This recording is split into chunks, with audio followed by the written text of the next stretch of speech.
Is your Xfinity Box constantly resetting? You're not alone. This frustrating issue affects a significant portion of Xfinity subscribers every year. This common issue affects roughly 15 to 20% of Xfinity subscribers annually. That's millions of customers experiencing these disruptive resets. These resets can stem from several key issues. Understanding the primary causes is the first step to fixing the problem. The most frequent cause, accounting for about 35% of cases, involves power supply problems. This includes insufficient power delivery, power surge damage, and faulty power adapters or cables. Overheating is another major culprit.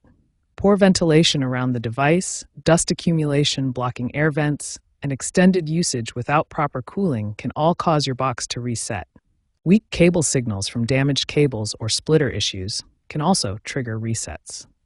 The quality of your coaxial connections and splitters directly impacts signal strength and box stability. Finally, software or firmware conflicts, such as corrupted system files, incomplete updates, or memory overflow issues, might be the cause of your box resets. The quality of your equipment matters significantly.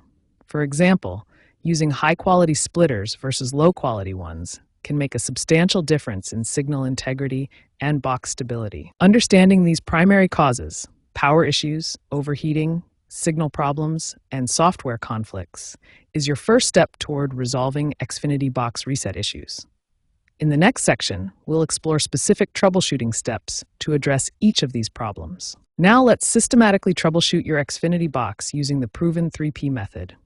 This approach addresses the three most common causes of reset issues: power problems, physical connection issues, and protocol or account-related problems. Step 1. Power troubleshooting. This resolves 60 to 70% of reset issues. Start by unplugging your Xfinity Box from power for at least 60 seconds, not just 30. Power issues often stem from loose connections or faulty adapters. Different Xfinity Box models use various power connector types, each with specific voltage and current requirements. Step 2. Physical connections. Examine your coaxial cable connections carefully. The cable should be hand-tight but not over-tightened, which can damage the connector threads. For signal issues, access your box's diagnostic menu.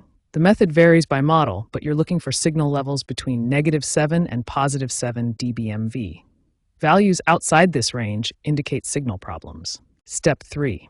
Protocol and account verification. Use the Xfinity My Account app to refresh your device authorization and check for service outages in your area. Finally, environmental factors are crucial. Ensure your box has at least 6 inches of clearance on all sides for proper ventilation. Clean the air vents regularly to prevent overheating, which causes many reset issues. By systematically following these 3 steps, power, physical, and protocol, you can resolve 80 to 85% of Xfinity Box reset issues. This methodical approach addresses the root causes rather than just the symptoms.